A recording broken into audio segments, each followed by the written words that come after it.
Her breath was calm.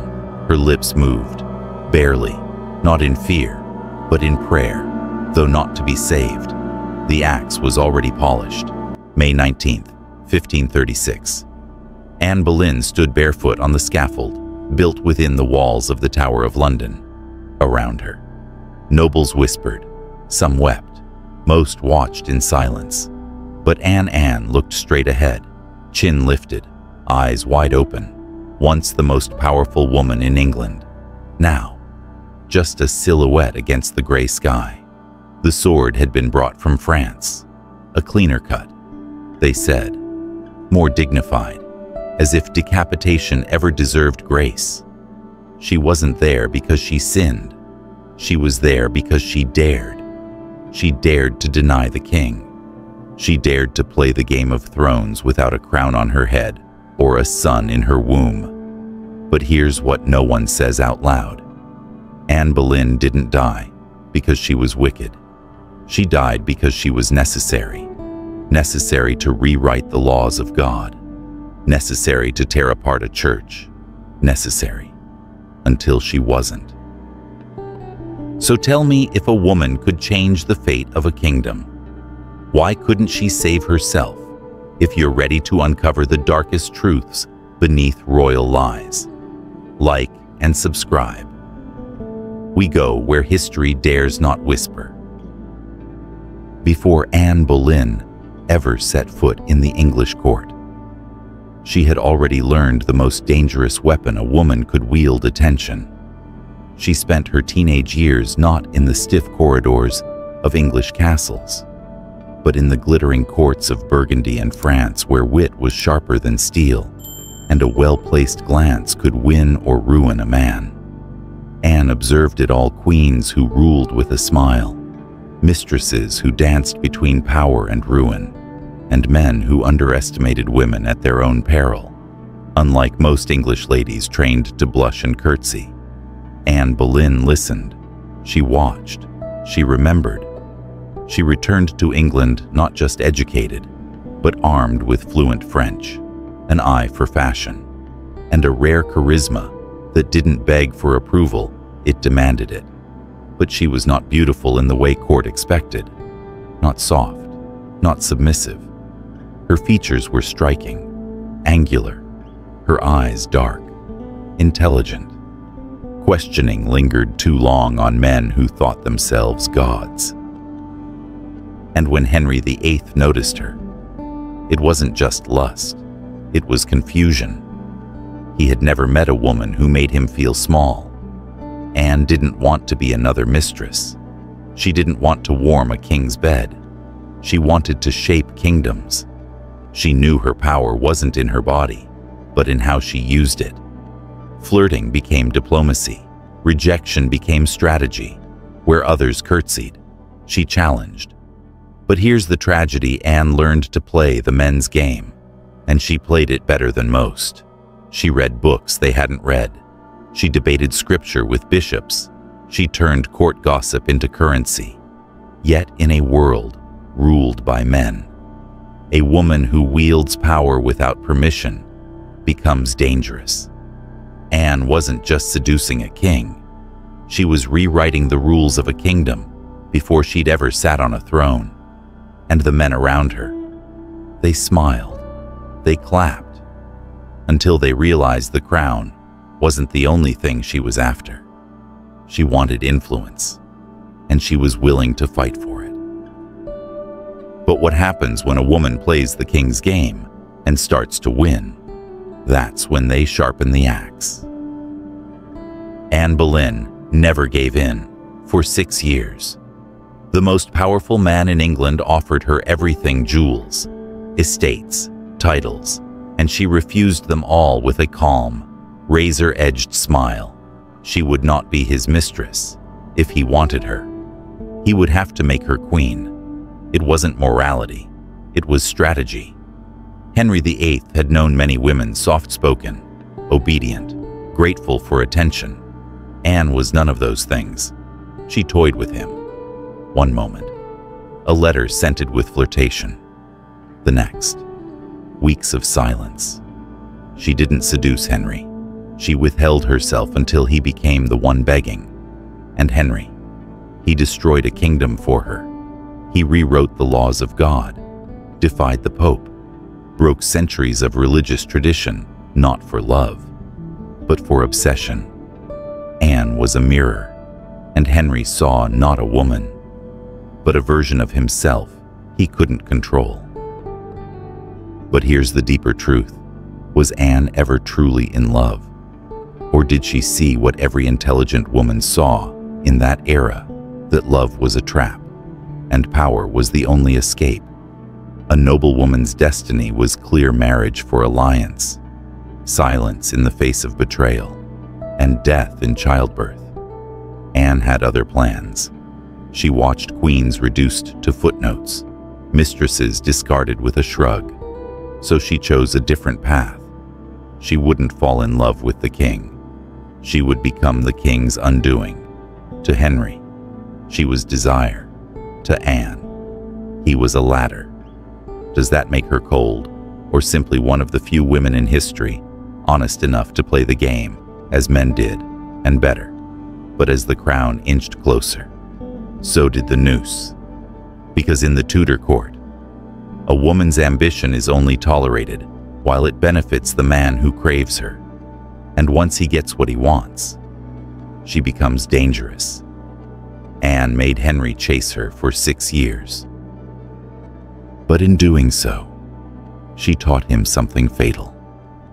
The only thing more terrifying than a woman who loves you is one who doesn't need to. When Anne Boleyn realized Henry VIII would break with Rome for her, something inside her shifted. This wasn't just seduction anymore. This was heresy, war.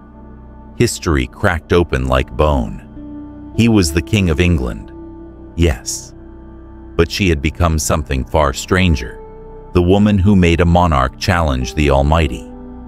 Imagine what it means to wake up knowing the Pope has excommunicated your lover, that England's churches are torn between the old faith and a king's lust. That blood will flow not on the battlefield, but at the altar, all because of your smile. Anne had always been ambitious, but this was divine magnitude. And somewhere along the line, ambition turned into belief. She wasn't just climbing a ladder anymore. She began to think the ladder had been built for her, chosen, blessed, a second Esther, a Protestant Deborah. She surrounded herself with reformers, whispered about the corruption of Rome, gifted Henry banned books, and wore her new role like a velvet crown. Not just queen-to-be, God's instrument. But here's the darker truth. What happens when your greatest political triumph is also a spiritual catastrophe? Anne lived in the silence between church bells and war drums. In her heart, she began to ask the question no courtier dared speak aloud. If I brought down the Pope, what else might I be capable of bringing down? Because to some, she was Eve tempting a man into rebellion. To others, she was Joan of Arc with better dresses. But even visionaries carry guilt, late at night, alone in her chambers. Did Anne wonder what it meant to unravel the cords of centuries? Did she believe God was guiding her hand or watching with judgment? Because when a woman stands where only kings and priests once stood, she either becomes a saint or she burns. And Anne, she lit the match that torched Rome's grip on England. Now the flames were at her back. They didn't need evidence, just whispers, and Anne Boleyn knew it. When she was locked in the Tower of London in May 1536, the Queen of England became a prisoner of silence. But it wasn't just the stone walls that closed in. It was the betrayal, layered, personal, surgical. Her husband, the same man who broke with God for her, now wouldn't even see her. Her own family distanced themselves. Friends vanished overnight, and the courtiers, they whispered incest, treason, witchcraft. Anne wasn't naive. She knew court life ran on ambition, and ambition always needed a corpse. She watched them spin their lies, accusations of affairs, with 5 men, including her own brother. No trial could save her. The trial was never meant to discover the truth. It was meant to bury her with it. She may have laughed once short, bitter at the absurdity. A woman who refused to lie with the king without a crown, now condemned for lying with half the court inside her cell in the tower. The wind carried the sound of hammering, constructing the scaffold. She stared out the tiny window, lips moving, a prayer escaping silently between breaths. Not because she believed salvation would come, but because it was the last thing she could still control. She prayed not for mercy, but for meaning, because even in these final days, Anne wasn't begging for her life. She was calculating the legacy of her death. Would the world remember her as a seductress, a heretic, a queen betrayed, or as a woman who dared to outplay the king in his own palace? That moment, Anne Boleyn, dressed in mourning black, staring out toward the block where her neck would meet the sword, is one of the most haunting portraits in Tudor history. The woman who once made kings kneel, now waited for the executioner to bow before her. She did not blink. When Anne Boleyn stepped onto the scaffold on the morning of May 19, 1536, she was composed eerily so. She adjusted her headdress, straightened her spine, and looked out at the small, silent crowd. No tears, no begging, only clarity. She knelt, not before a god who would save her, but before a justice system that never intended to. The French swordsman chosen for his precision stood behind her, silent. Anne turned slightly, caught his eye, and nodded once. Permission granted. Her final words were not a plea, but a performance, praising the king, forgiving her enemies, as if she were still on stage, controlling the room one last time, and then steel met skin. Anne Boleyn died not as a victim, but as a symbol of ambition punished, of intelligence feared, of a system that devoured its own creators. In a court that crowned and killed with the same smile, Anne died with her eyes open. Because in the end, she understood she wasn't destroyed because she was weak. She was destroyed because she was dangerous. Anne Boleyn didn't just lose her head. She lost the illusion that a woman could take power and survive it. She changed England forever. The church was torn from Rome. A queen was crowned not by blood, but by will. And yet, even after all that, she still became a name etched on a block of wood, silenced by a single blade, not because she failed, but because she dared to think, to negotiate, to command in a world built to keep women obedient, decorative, and disposable. So here's the question I leave to you. Was Anne Boleyn a manipulative force, playing kings like pieces on a board, or was she the first woman who ever truly asked, "What if I didn't obey God or king, but became more powerful than both?" Tell me what you think in the comments. And if you believe history still hides truths too dangerous for daylight, subscribe to Torture Vault.